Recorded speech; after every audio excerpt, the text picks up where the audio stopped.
নমস্কাৰ বন্ধুসকল আপোনালোকক মোৰ স্বাস্থ্য ৰক্ষাৰ চেনেলটোলৈ স্বাগতম জনাইছো। আজিৰ ভিডিঅ'টিত কথা পাতিম কি খাদ্য গ্ৰহণৰ জৰিয়তে আমাৰ তেজৰ বৰ্ধিত ট্ৰাইগ্লিচাৰাইডৰ পৰিমাণ কমাব পাৰি। এই ট্ৰাইগ্লিচাৰাইড হৈছে আমাৰ তেজত থকা এবিধ চৰ্বি আৰু এই চৰ্বিবিধৰ আমাৰ তেজত স্বাভাৱিক মাত্ৰা হৈছে 1 ডেচিলিটাৰ তেজত 150 mgতকৈ কম। কিন্তু যদিহে আমাৰ তেজত এই পাৰ ডেচিলিটাৰ তেজত 150 mgতকৈ এই ট্ৰাইগ্লিচাৰাইডৰ পৰিমাণ বেছি থাকে তেতিয়া আমাৰ বিভিন্ন স্বাস্থ্য সমস্যাৰ সৃষ্টি কৰা দেখা যায়। বিশেষকৈ এই বৰ্ধিত ট্ৰাইগ্লিচাৰাইডে আমাৰ হাৰ্টৰ বিভিন্ন সমস্যাৰ সৃষ্টি কৰিব পাৰে।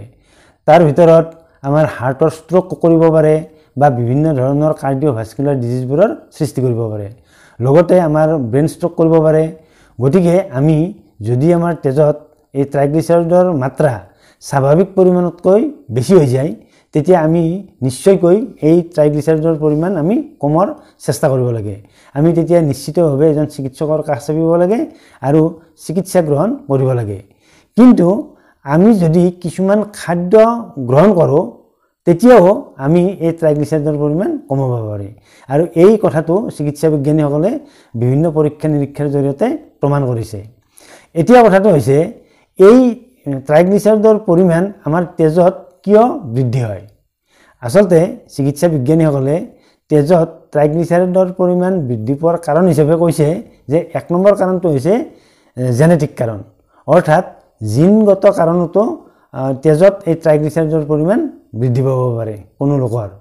তাৰমানে যিসকল লোকৰ পিতৃপুৰুষৰ যদিহে তেজত ট্ৰাইগ্লিচাৰাইডৰ পৰিমাণ বেছি থাকে বা বেছি থকাৰ এটা প্ৰৱণতা থাকে তেতিয়া তেওঁৰ উত্তৰ পুৰুষৰো তেজত এই ট্ৰাইগ্লিচাৰাইডৰ পৰিমাণ বৃদ্ধি পোৱাৰ এটা প্ৰৱণতা থাকে। তাৰপিছত 2 নম্বৰ কাৰণটো হৈছে যিসকল লোকে ক্ৰনিকভাৱে মদ্যপান কৰে তেওঁলোকৰো তেজত ট্ৰাইগ্লিচাৰাইডৰ পৰিমাণ বৃদ্ধি পাব পাৰে। তাৰপিছত আন এটা কাৰণ হৈছে, আৰু এই কাৰণটোৱে আচলতে এক প্ৰধান কাৰণ হিচাপে চিহ্নিত কৰিছে, আচলতে ট্ৰাইগ্লিচাৰাইডৰ এই মাত্ৰা বৃদ্ধিৰ প্ৰধান কাৰণটো হৈছে খাদ্যাভ্যাস। যদিহে কোনো লোকে বেছি তেলযুক্ত খাদ্য গ্ৰহণ কৰে তেতিয়াও তেনে লোকৰ তেজত ট্ৰাইগ্লিচাৰাইডৰ পৰিমাণ বৃদ্ধি পাব পাৰে। তাৰপিছত ট্ৰাইগ্লিচাৰাইডৰ পৰিমাণ বৃদ্ধি পোৱাৰ আন এক কাৰণ হৈছে যিসকল লোকে অনাহকতে ষ্ট্ৰেছ বা টেনশ্যন লৈ থাকে তেওঁলোকৰো তেজত এনে ট্ৰাইগ্লিচাৰাইডৰ পৰিমাণ বৃদ্ধি পোৱা দেখা যায়। গতিকে বন্ধুসকল এতিয়া আমি আলোচনা কৰিম কি খাদ্য গ্ৰহণৰ জৰিয়তে আমি তেজৰ এই বৰ্ধিত ট্ৰাইগ্লিচাৰাইড কমাব পাৰোঁ। ইয়াৰে 1 নম্বৰ খাদ্যবিধ হৈছে ক্ৰুচিফেৰা গোত্ৰৰ পাচলিবোৰ, যেনে বন্ধাকবি, ফুলকবি, ব্ৰকলি আদি। আচলতে এই ক্ৰুচিফেৰা গোত্ৰৰ এই পাচলিবোৰত এবিধ কম্পাউণ্ড পোৱা যায় আৰু এই কম্পাউণ্ডবিধ আন এবিধ কম্পাউণ্ডলৈ কনভাৰ্ট হয়। তাৰপিছত এই পৰিৱৰ্তিত কম্পাউণ্ডবিধে ট্ৰাইগ্লিচাৰাইড কমোৱাৰ এক গুণ থাকে।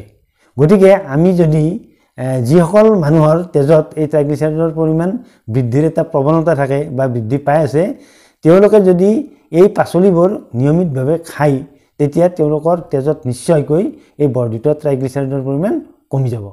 এই পাচলিবোৰ প্ৰস্তুত কৰাৰ কিছুমান নিয়মো আছে।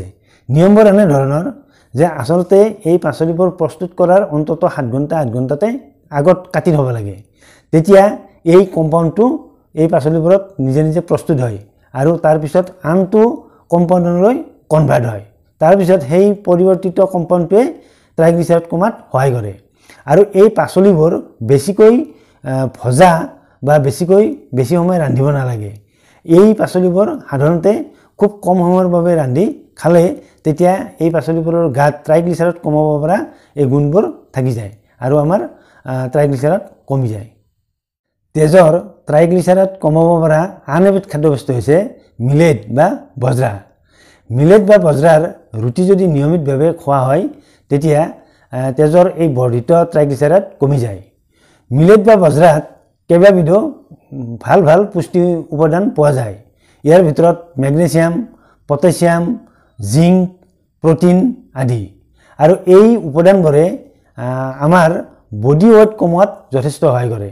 গতিকে নিয়মিতভাৱে যদি মিলেটৰ ৰুটি খোৱা হয় তেতিয়া এই মিলেটত থকা উপাদানবোৰৰ বাবে তেজৰ বৰ্ধিত ট্ৰাইগ্লিচাৰাইডৰ পৰিমাণ কমিবলৈ আৰম্ভ কৰে। তেজৰ বৰ্ধিত ট্ৰাইগ্লিচাৰাইড কমাব পৰা আন এবিধ খাদ্যবস্তু হৈছে কেঁচা হালধি। হালধিৰ যে বহুতো ঔষধি গুণ আছে এই কথা আমি সকলোৱে জানো, আৰু হালধিৰ প্ৰধান ঔষধি গুণ দুটা হৈছে, এক নম্বৰটো হৈছে এণ্টি ইনফ্লামেটৰী প্ৰপাৰ্টি আৰু দুই নম্বৰটো হৈছে এণ্টি অক্সিডেণ্ট প্ৰপাৰ্টি। এই দুটা গুণৰ বাবে হালধিয়ে আচলতে আমাৰ মহৌষধ হিচাপে কাম কৰে। আৰু হালধিত থকা প্ৰধান ঔষধি কম্পাউণ্ডটোৰ নাম হৈছে কাৰ্কিউমিন, আৰু এই কাৰ্কিউমিনে আমাৰ লিভাৰত এই ট্ৰাইগ্লিচাৰাইড প্ৰস্তুত হোৱা প্ৰক্ৰিয়াটো নিয়ন্ত্ৰণ কৰে।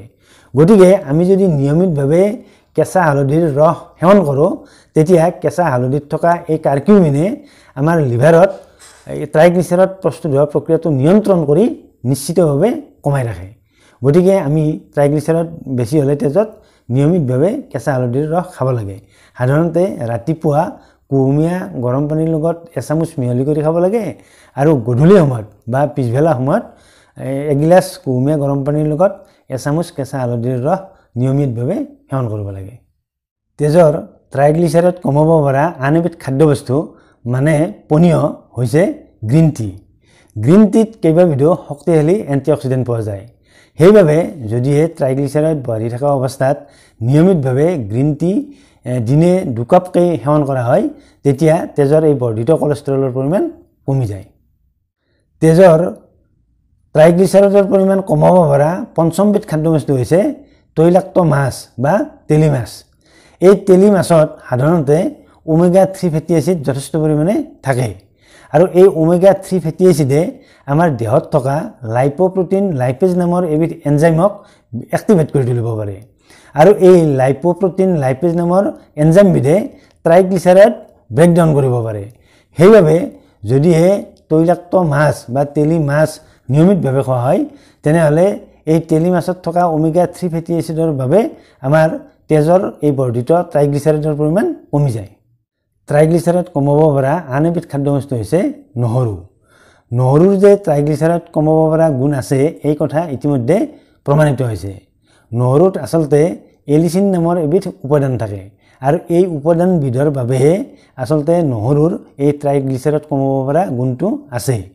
নহৰু সাধাৰণতে ৰাতিপুৱা বা গধূলি 1 ফুটাকৈ খাব লাগে, আৰু নহৰু যেতিয়া খোৱা হয় এই কেঁচা নহৰু তেতিয়া 5 মিনিট আগতে কেঁচা নহৰু সৰু সৰুকৈ কুটি থ'ব লাগে। 5 মিনিট আগত যেতিয়া নহৰুটো কুটি থোৱা হয় তেতিয়া এই এলিচিন বেছি এক্টিভেট হৈ উঠে, আৰু এই ট্ৰাইগ্লিচাৰাইড কমাব পৰা গুণটো বেছি সক্ৰিয় হয়। গতিকে নহৰু ৰাতিপুৱা 1 ফুটা আৰু গধূলি সময়ত 1 ফুটা ডেইলি 2 ফুটাকৈ কেঁচা নহৰু খালে তেজৰ বৰ্ধিত ট্ৰাইগ্লিচাৰাইড কমি যায়। ট্ৰাইগ্লিচাৰাইড কমাব পৰা 7 নম্বৰ খাদ্যবস্তুবিধ হৈছে ফ্লেক্সিড বা তিচিৰ গুটি। তিচিৰ গুটিত মানুহৰ পৰিপুষ্টিৰ বাবে কেইবাবিধো পুষ্টি উপাদান পোৱা যায়, বিশেষকৈ ওমেগা 3 ফেটি এচিড পোৱা যায়, আৰু এই ওমেগা 3 ফেটি এচিডৰ বাবে তিচিৰ গুটি যদি নিয়মিতভাৱে 30 গ্ৰামকৈ ডেইলি সেৱন কৰা হয় তেতিয়া এই তিচিৰ গুটিয়ে তেজৰ বৰ্ধিত ট্ৰাইগ্লিচাৰাইড কমাব পাৰে, আৰু এই কথাটো পৰীক্ষামূলকভাৱে প্ৰমাণ কৰা হৈছে।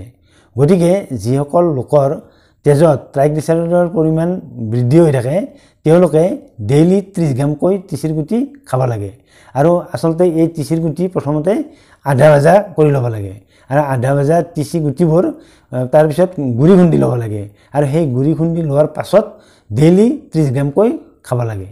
আৰু এনেদৰে যদি ডেইলি 30 গ্ৰামকৈ তিচিৰ গুটি 40 দিনৰ বাবে খোৱা হয় তেতিয়া তেজৰ এই বৰ্ধিত ট্ৰাইগ্লিচাৰাইড কমিবলৈ আৰম্ভ কৰে। বন্ধুসকল, কি খাদ্যই তেজৰ বৰ্ধিত ট্ৰাইগ্লিচাৰাইডৰ পৰিমাণ কমাব পাৰে সেই বিষয়ে কিছু কথা শুনিলে। যদিহে আপোনালোকে আজিৰ ভিডিঅ'টো ভাল পাইছে তেনেহ'লে ভিডিঅ'টিত লাইক এটা কৰিব, লগতে আমাৰ স্বাস্থ্য ৰক্ষা চেনেলটো ছাবস্ক্ৰাইব কৰি থ'বলৈ আপোনালোকক অনুৰোধ জনালোঁ। উন্নত ভিডিঅ'ত আপোনালোকক লগ পোৱাৰ প্ৰতিশ্ৰুতিৰে আজিলৈ সামৰিছোঁ। ধন্যবাদ।